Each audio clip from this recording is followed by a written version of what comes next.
Bueno, me invitaron a este programa hoy y 16:30 teníamos este compromiso. Disculpen, espectacular.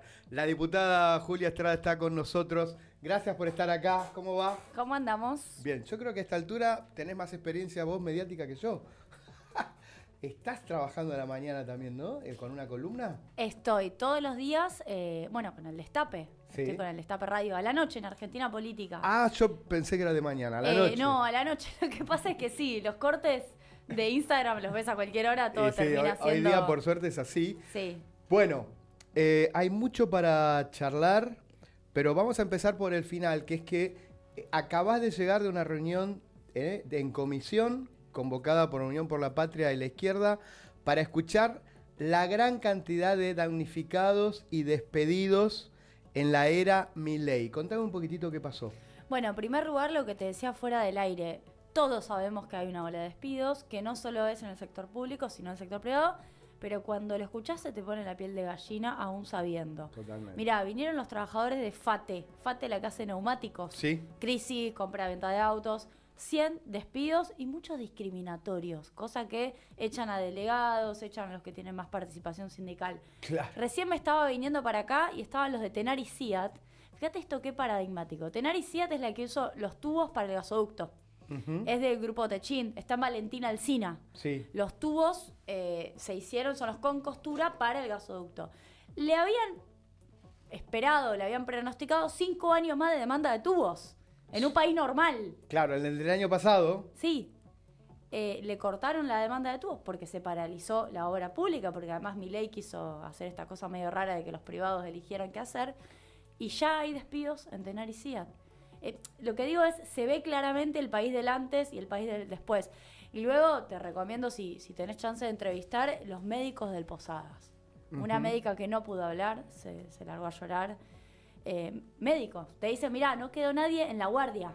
Una locura. En la guardia no quedó nadie. Siempre recordamos que el Hospital Posadas es administrado por el Ministerio de Salud de la Nación, que no es ni provincial ni es municipal de Morón. Es dependiente del Ministerio de Salud de la Nación y en este momento decís que no hay guardias por momentos en el hospital. Hoy contaban la situación de podemos dejar sin guardia si siguen así el hospital porque nosotros no nos echaron. Qué bárbaro. Y además el acto de ser despedido, que muchas veces uno lo deja pasar porque ahora parece que normalizamos todo, entonces es la rotación laboral. Pero es un acto de violencia. Es un acto de violencia, porque si uno no tiene razones, porque son despidos injustificados, sin causa, por algo hay una indemnización, no hicieron nada para ser despedidos. Y hoy no tienen forma de llevarle guita a su familia para poder, vivir. ¿Tenemos algún número de la cantidad de despidos que pueda haber en general? Porque siempre dijimos que este modelo cierra con represión y con mayor desempleo. Estamos viendo las dos cosas. Sí. Sí. ¿Qué cantidad de despidos puede haber un cálculo que haya en este momento? Mira, nosotros hicimos el informe del CEPA para los primeros 6 meses, 177.000 despidos en total. Creemos muy subestimados, porque ¿cómo lo medimos? Claro, ¿cómo te llega toda esa información? Claro, en base a todo lo que se denunció. Pero hay muchas cosas que no se denunciaron, así que como mínimo hay 177.000 despidos con conflictos muy grandes y con cierre de empresas. Tenés la cuestión de los despidos en la esfera pública, que son un montón, que debe tener un peso específico. Increíble escuchar al secretario de Trabajo a últimas horas diciendo, no, pensamos que iba a ser peor. Increíble. Julio Cordero. Uh-huh. Lo dijo hace unas horas. Y después tenés todo lo que es la falta de obra pública. O sea que ya entre empleados públicos y gente vinculada a la UOCRA o de alguna manera indirecta a Vialidad Nacional, todo eso no existe más. No. A eso hay que agregarle lo que está pasando con la recesión y la falta de actividad económica en los privados. Sí. ¿No? Textiles, recién dijiste FATE, neumáticos. Topper en Catamarca es la que despidió, es un caso muy conocido. Despidió una enorme cantidad de trabajadores, quedó solamente la Topper de acá del conurbano. Eran 2 y quedó una sola. Y quedó esa funcionando, una gran cantidad de empresas. Y el caso que más conozco es el de Asindar, nuestra empresa, la única que hace las barras de hierro y acero para la construcción, bueno, prácticamente paralizada. ¿Te acordás que paralizó sus plantas en enero? Total. Por caída del 40% de la venta de acero. Sí. Bueno, ahora volvió a paralizar, había arrancado, volvió a paralizar y están con despidos y suspensiones al mango. Sí, también hay cierre de empresas de manera directa. Creo que en Mendoza hubo una esta semana que tenía que ver con alimentos. No recuerdo el nombre, pero era emblemática. No sé si Canale de Córdoba. Canale te iba a decir. ¿Córdoba o Mendoza? ¿Córdoba? Y que un cierre de una empresa, un cierre de una fábrica, también es cantidad de gente que se queda sin trabajo. Porque la suspensión es lo primero y ya es complicado. O que te licencien antes, que te adelanten las vacaciones. Te suspenden y no sabes cuándo vas a ser despedido. Pero igual eso es un problema. Pero cuando cierra una fábrica también es un montón, Sí, ¿no? y la gente que cumple. Hoy me llamó la atención porque una chica, una discapacitada de la Agencia Nacional de Discapacidad, despedida.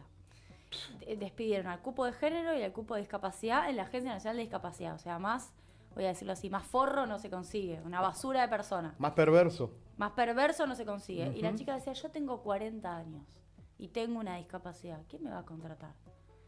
Y encima 40 años no es mucho, pero bueno, fíjate cómo el mercado de trabajo total. fue adelantando los tiempos. Entonces, claro, ¿y qué haces si tenés 50? Hoy también, fíjate, todos hacen el mismo razonamiento. Tengo 55 años, dijo otro. ¿Quién me va a contratar?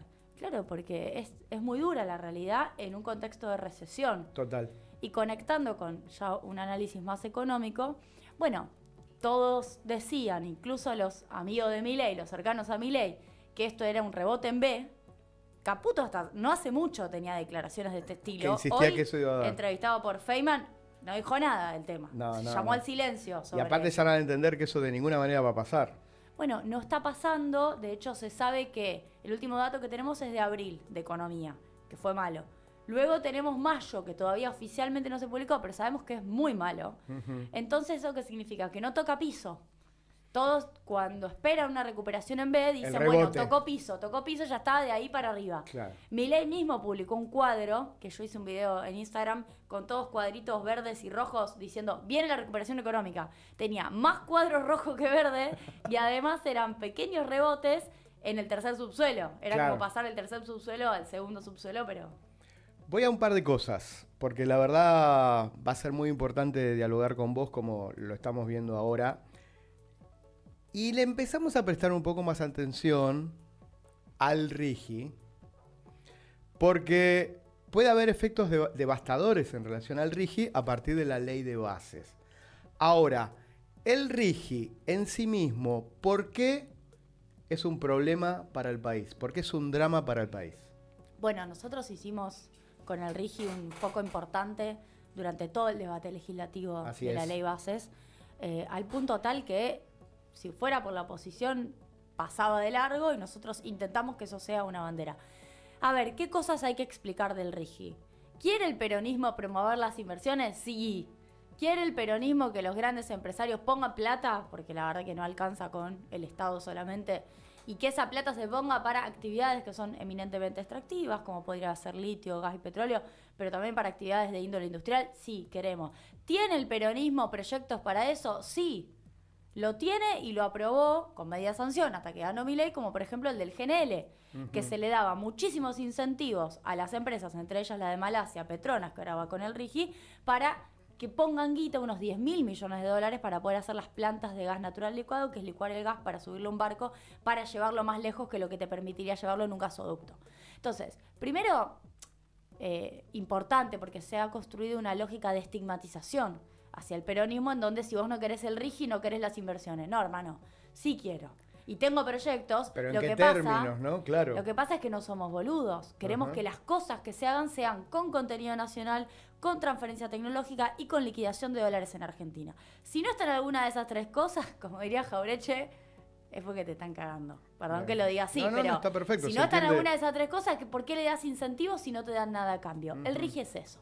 ¿Por qué es eso? Porque es mucho incentivo fiscal. Mira, recién veía un videito de TikTok, me reía, de Lustó, que finalmente termina siendo el que expresa el discurso que muchos de nosotros terminamos diciendo porque lo levantan más a él, porque no es Que puede haber. Porque en los 90 también, frente a cualquier inversión que se dio, se planteaba, no, esto da trabajo, y el menemismo terminó con el índice de desocupación más alto de los 40 años de democracia que se tenga memoria. Y ahora también puede estar esto de que los gobernadores piensen que si vienen las inversiones, tienen trabajo. ¿Por qué pensás que los gobernadores terminaron firmando el pacto fiscal casi en su mayoría? Fueron 18. Bueno, por una lógica cortoplacista, fragmentaria y de sábana corta, que los terminó haciendo priorizar una situación particular, provincial, por un ratito, porque lo que uno les advierte un poquito de dinero, porque si no el gobierno no les da. Por un ratito, está claro que ellos tienen que gobernar sus propios territorios, que muchas veces, y me consta, cuando uno va a una provincia que está muy lejos de la capital federal, en general el culpable de todo es el gobernador, es difícil que sea el gobierno nacional, pero claro, no piensan en el país, y más tarde o más temprano le pasa factura. El modelo económico más tarde o más temprano a tu provincia le pasa factura. Sí. Se lo dije a mis compañeros catamarqueños, por eso lo puedo decir acá, que estaban a favor del RIGI. Se lo dije a mis compañeros sanjuaninos del Bloque de Unión por la Patria, los únicos dos, digamos, de San Juan y de Catamarca que decidieron apoyar el RIGI. Les dije, miren, más tarde o más temprano el agua nos tapa a todos. Total. No es que se salvan los sanjuaninos. No se van a salvar los sanjuaninos. Y además, ¿qué sanjuanino? Porque una parte puede ser beneficiario de que algunas mineras los contrate, pero después el resto también depende de las transferencias del Estado Nacional, del cierre de las sucursales o de las sedes de ANSES, Total. El cierre de los CDR del Ministerio de Desarrollo Social. ¿Qué no afecta a las provincias? ¿Y los tucumanos? Lo mismo. Pero lo que los pasa tucumanos es que fueron más que uno. Claro, lo que pasa es más fuerte todavía porque ellos directamente Sí. decidieron jugar con Milei en diciembre. No sé si ellos, me parece que acá Yo lo miraba a Jaldo hay que hablar de los gobernadores. Sí, lo miraba a Jaldo el otro día, ¿no? Medianoche, decía, ¿qué pasa por este hombre? Probablemente el cortoplacismo de que él no tiene reelección. Porque creo que al haber sido vicegobernador más goberna, no tiene reelección y entonces tiene que dedicarse a la de él. Porque si no decís, bueno, qué sé yo. Dijiste en las últimas horas, desde que asumió Sturzenegger, que el actual ministro era un terraplanista económico. Los que sabemos que no somos terraplanistas lo entendemos fácil. Pero ¿qué quiere decir terraplanista económico? Bueno, creo que todos lo entendemos. Digo, los tipos que negaban que las vacunas tuvieran algún efecto en la inmunidad eran terraplanistas porque decían la vacunación no sirve para nada. Sturzenegger, desde hace tiempo, por ejemplo, cuestiona que el dólar tenga algo que ver con los precios. Real, desde el 2001. En el 2001 tuvimos el corralito, los dólares se llevaron, falta de dólares se llevó puesto un gobierno. Total. A él mismo, en abril de 2018, se lo llevó puesto la primera corrida. Él renuncia, por si no se acuerdan algunos. Gobierno de Macri. Él renuncia en mayo del 2018. En abril estaba diciendo está todo bien, era presidente del Banco Central y vendía dólares a 20. Al día siguiente subía a 21 y vendía dólares a 21. Al día siguiente subía a 22 y vendía dólares a 22. O sea, regaló un montón de dólares. Y se fue. Un mes y se fue. Y sin embargo, al día de hoy sigue negando esa relación.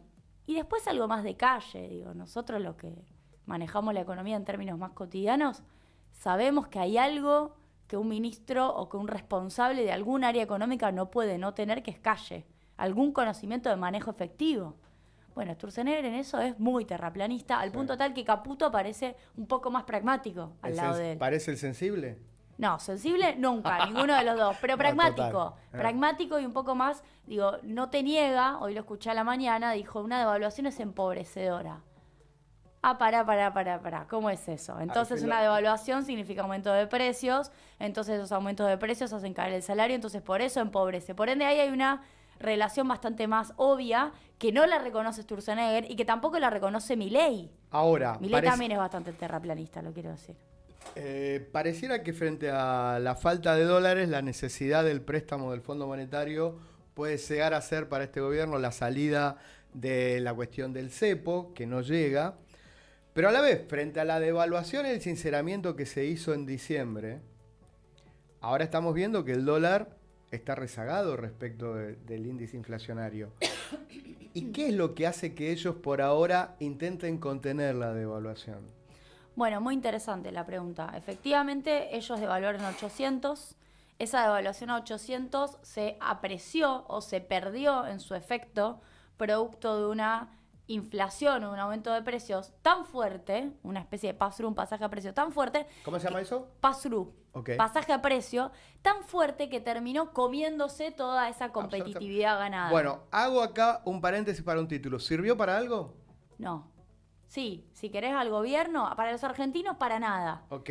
A los argentinos la devaluación no sirvió para nada porque estamos en el mismo lugar que con el 8%, 7% de inflación que con Massa hasta el mes pasado. Vamos a ver ahora cómo sigue. Este mes puede recalentarse un poquito más, pero con más pobreza, con menor actividad económica, con despido, con cierre de empresa y con 20 puntos menos de salario. Total. Así que no solo nos sirvió, sino que nos empeoró. ¿Para qué le sirvió a Milei?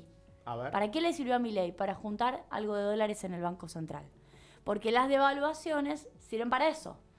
Miraba, te leo sencillamente el dato, el avance del presupuesto para este año indica la cantidad de importaciones que va a haber y la cantidad de exportaciones que va a haber. Me acuerdo de los datos, así que en el 2024 va a haber solamente 73.000 millones de importaciones. Son unos 20.000 millones menos que el año pasado. ¿Por qué? Porque devaluaste. La devaluación te ayuda encareciendo lo importado, haciendo caer el consumo interno, entonces te hace gastar menos dólares, entonces ficticiamente te mejora el balance comercial. Porque si las expo siguen siendo las mismas, las impo te bajan. Claro. Entonces te genera una diferencia positiva. Eso le sirve a Milei para aguantar el dólar con este crawling peg o con esta devaluación del 2%, que no se sostiene más, el propio Fondo Monetario Internacional se lo dice, pero lo aguanta porque juntó algo de dólares. Durante muchos gobiernos siempre estuvimos viendo que la primera mitad del año era la más importante para tener dólares porque tiene que ver con lo que hacía el campo y la actividad del campo que liberara, que en parte no está efectivamente exportando y probablemente retenga su producción, pero después de la cosecha siempre, por lo menos lo padeció Alberto, el dólar se le fue muy al carajo siempre en el segundo semestre. Sí. Ahora, acá tampoco está contenido. ¿Qué está pasando ahora? Que en la época del gobierno de Alberto y Cristina parecía ser un factor. No, bueno, viene ahora la liquidación de la soja, bla, bla, bla, blu, blu, blu, y ya estamos entrando en la segunda mitad del año. Sí. A ver, no es que no le liquidaron más que lo que pasó el año pasado en donde hubo sequía. Le liquidaron algunos, otros no, pero no fue un año de gran retención de cosecha. ¿Qué pasó? Una cosa importante, está cambiando el nivel de liquidación de dólares, ahora apareció el sector petrolero. Eso durante los gobiernos de Néstor y Cristina y también durante el gobierno de Alberto no era tan así. Porque la verdad que la explotación de vaca muerta tiene una velocidad que antes no tenía. El equilibrio en la balanza energética es algo que ayuda a no depender del agro. Bien. Y es un factor que yo siempre lo dije, lo decíamos siempre con Hernán Lecher, que termina ayudando sobre todo a los gobiernos peronistas que siempre se ven condicionados con el campo. Bueno, lo terminó beneficiando al propio Milei. Milei. Y pasó otra cosa que no es menor, que es el precio internacional de la soja empezó a presentar algún riesgo de baja. Bueno, ahora hay noticias malas, pero ya en febrero había noticias negativas. Con baja. Y eso hacía que la especulación se desalentara. Si yo espero y la soja me baja, voy a perder plata. Bien. Así que ahí tenemos dos variables importantes. El tema de la energía, porque frente a estos 10 días de esta ola poloraza en toda la parte centro del país, también en un momento, porque la verdad que quien tiene la posibilidad de tener o energía eléctrica o gas, no está para ahorrar porque está muy difícil estar calefaccionado dentro de un hogar porque está muy complicado, o sea, hace frío y de verdad. ¿Qué pasa con esto si se agrava la situación? ¿Hay una especie de luz amarilla o de advertencia de cómo llegar al final del invierno frente a estas temperaturas? Que ponele que ahora bajen un poquito, pero ya hubo muchísimo más consumo y cuando nos vengan las facturas de gas y de luz ahora, pero no nos vamos a agarrar la cabeza, nos vamos a querer liquidar, porque seguramente que fue mucho más consumo que el mes pasado. Que fue un mes muy tranco, junio. Así como el gobierno no planificó la propia demanda de los barquitos de GNL, no sé si recordás, 500 millones de dólares tuvo que gastar por no poner plata para terminar el gasoducto. Tuvo que de emergencia. Tampoco planifica cuánta gente puede estar en condiciones de bancar este invierno, que encima es un invierno que arrancó más temprano de lo esperado. Sí. Así que yo creo que es como el dengue, es como lo que nos pasó con la epidemia del dengue. Estamos a la buena de Dios. O sea que si de golpe se complica, ¿hay que salir a buscar más barquitos de golpe? ¿Cómo es eso? Sí, para el gobierno nacional, de no alcanzarle el gas argentino, paradójicamente, tiene que salir y poner más plata para comprar gas. Pero además, si vos me preguntabas si hay alguna planificación para la gente, eso tampoco está armado, tampoco está planificado. Y quiero recordar incluso lo que pasó en el sur con la helada, hace 2 semanas, en donde las rutas colapsaron porque hasta habían cerrado Radio y Televisión Argentina. Total. Para poder escuchar que había tráfico, porque así se comunican. Sí, Radio Nacional servía para saber si se podía ir por esa ruta que está con nieve y no se puede pasar, y la verdad que no estaban avisando y no se puede escuchar Radio Nacional, digamos, por frecuencia, sino o no hay otro medio que enterarse de esa manera, ¿no? Exacto. Estamos viendo además la ejecución en tiempo real de un achicamiento del Estado que es falso en su consigna, porque la consigna es hacerlo más eficiente y eso es falso. Mira, hoy volvió a andar Telam. Aparentemente vuelven los trabajadores, lo contaban en la audiencia. ¿Y va a haber agencia de noticias? No sabemos. Vuelven a levantar las vallas y a funcionar. De ahí es minuto a minuto. Es a ver cómo monitoreamos. Pero claro, vuelven los trabajadores de Telam con todos los despidos atrás. Y a mí me tocó, yo soy integrante de la Comisión de Comunicaciones en el Congreso, preguntarle a Karina Banfi, a Lombardi, a Giudice, Uf, qué tres. qué quieren hacer con Telam. Y ellos, primero dibujándola, la queremos hacer más eficiente, y luego reconociendo, bueno, sí, está bien, hay que cerrarla.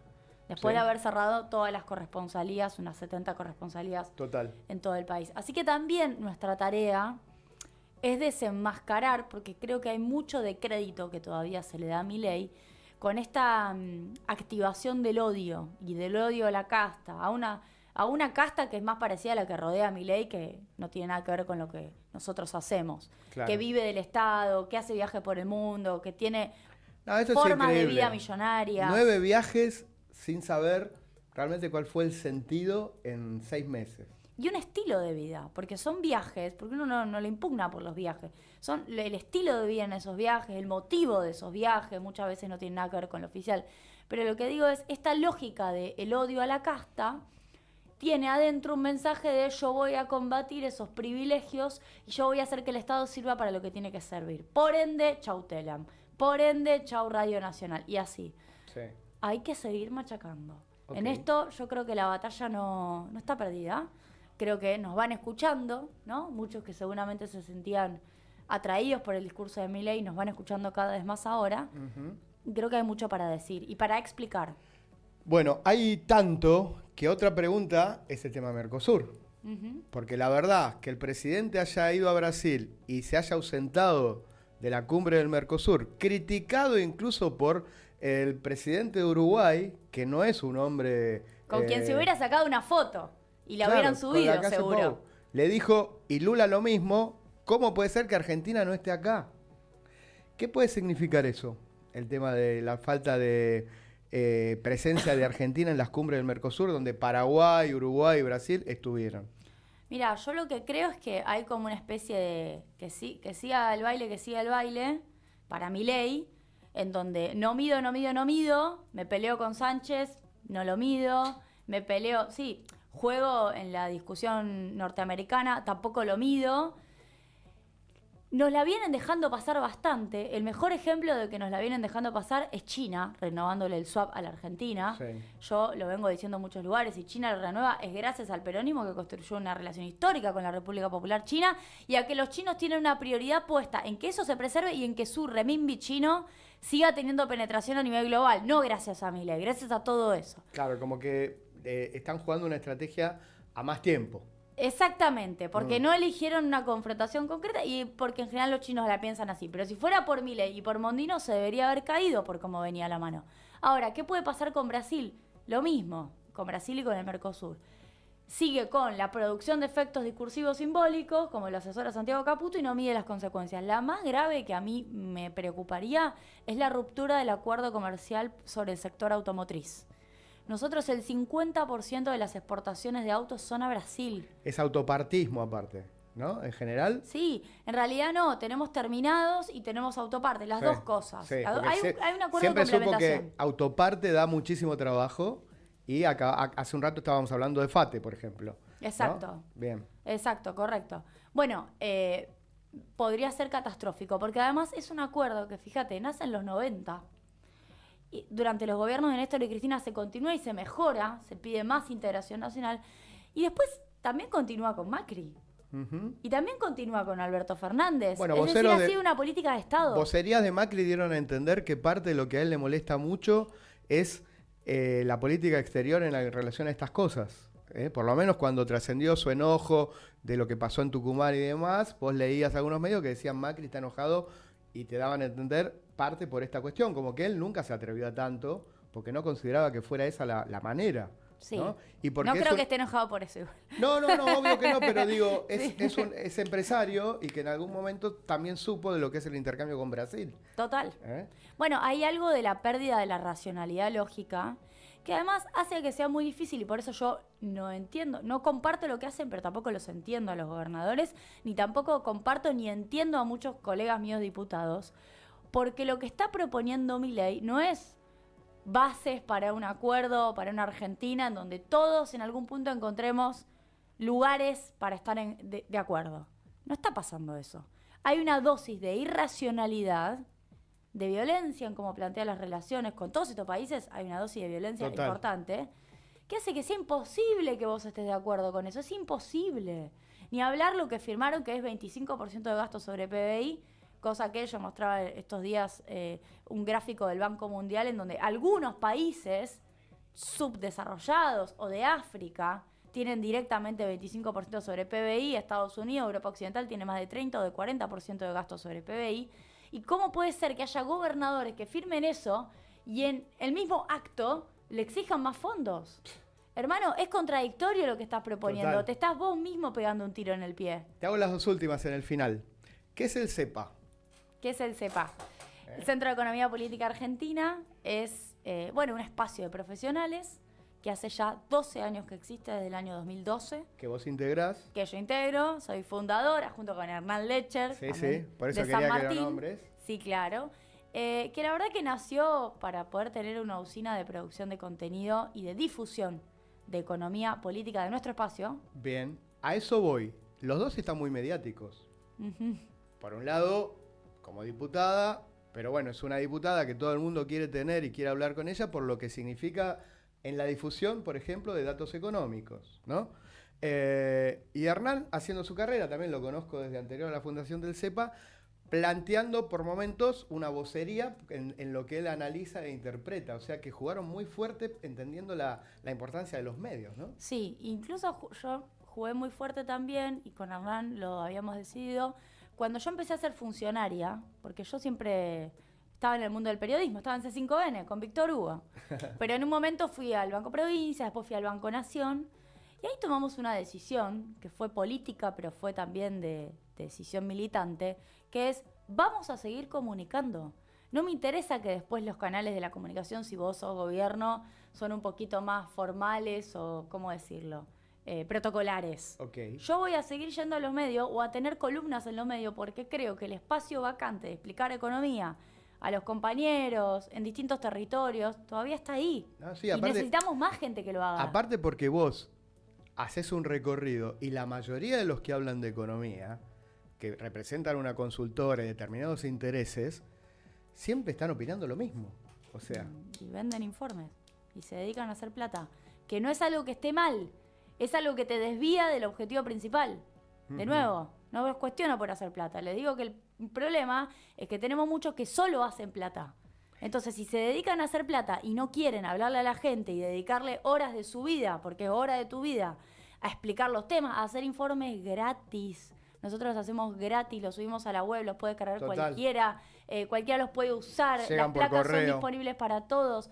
Eso es poner al servicio de muchos información sin mercantilizarla. Aparte porque algún analista económico, algún columnista a veces te está hablando y en realidad está representando otro interés y te hace comer la curva de que lo que te está diciendo tiene que ver con tu beneficio como ciudadano o ciudadano. Claro. Sí. Entonces hay que equilibrar un poco la balanza seguramente, aunque les digan, bueno, no, el cambio de canal porque son kirchneristas, son peronistas. Otra mirada. Sí, pero creo que la cuestión de los datos, la estigmatización está a la orden del día. Sí. Peronismo, kirchnerismo, lo que fuere. Pero creo que los datos permiten una construcción transversal y permiten ganar discusiones. Bien. Permiten ganar discusiones. Cuando vos lo ves a Hernán muchas veces en América 24 discutiendo con algún diputado, con algún otro, Casi poniéndole siempre, un dato casi sobre la siempre mesa. solo, sí, poniendo datos sobre la mesa. El dato es lo que te dice, bueno, pero ¿podemos hablar en concreto? Mirá, yo anoche mostraba en el Destape el peso del empleo público sobre el empleo total en una comparación de países. En Argentina es el 16%, en Estados Unidos es como el 18%, en países de la OCDE es también por ahí. Y decía, este dato, por ejemplo, no es nuestro, es del CIPEC. El CIPEC, que es una especie de think tank, más de derecha, Claro. ¿no? No lo podían creer. Me decían, ¿y esto, y dónde salió? Y claro, este dato te desactiva. Que venga un libertario a decirme cómo es que tenemos muchos ñoquis. Conociendo tanto de la política, o no estando en el día a día en la cuestión parlamentaria, sos diputada desde diciembre, ¿no? Sí. Qué molesta debe ser para algunos y algunas. Te deben querer callar, silenciar. Porque... Es muy divertido. ¿Sí? Ya te voy a contar una Pues, anécdota. uy, no, volvió Estrada. John. Te voy a contar una anécdota que es muy divertida. En el debate de la ley bases, yo usé un informe de la OPC, la Oficina de Presupuesto del Congreso, que decía, lo que vos ganás por impuesto a las ganancias que vas a recaudar, lo perdés por el perdón a los impuestos a los ricos. Firmado Oficina de Presupuesto del Congreso, que tiene autoridades multipartidarias puestas por, son camadas que van apareciendo, Sí. pero puestas por la línea de la Cámara de Diputados. Ok. Termino mi intervención y va experta a La Nación Más y niega mi dato. Se ocupa de salir a negar mi dato, no, porque eso es falso, lo que dijo la diputada Estrada es falso. Me llama, lo voy a citar a Gabriel Suet, y me dice, che, Julia, está expert negándote en vivo, le mando el informe de la OPC y Gabriel Suet me dice, bueno, se lo voy a mandar. De ahí en adelante todos empezaron a pedirle del PRO, de la Libertad Avanza, informes a la OPC para que por favor les valide cada una de las cosas que estaban diciendo. Claro, porque si no los chamullan en vivo.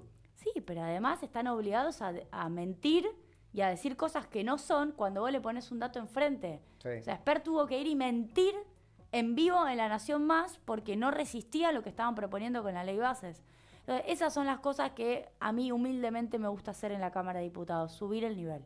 Y eso es lo que queremos hacer con CEPA, subir el nivel de la discusión. Basta de zaraza. Julia, un gusto y gracias por haber venido acá. Hace mucho que quería conocerte en persona. Te seguimos a propósito de toda tu actividad. Te felicito porque también muchas veces uno dice, mirá lo que dijo Julia, ¿no? En las comisiones, en el Parlamento, en cada discusión que vos decís que es muy divertido, pero debe de ser muy tortuoso.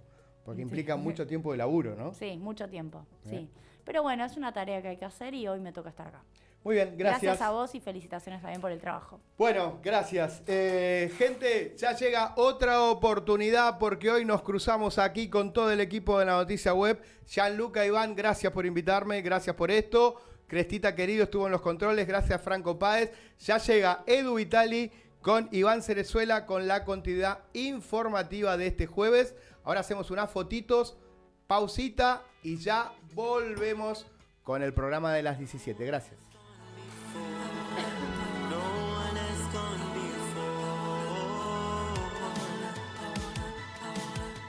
Miles de caminos, miles de personas,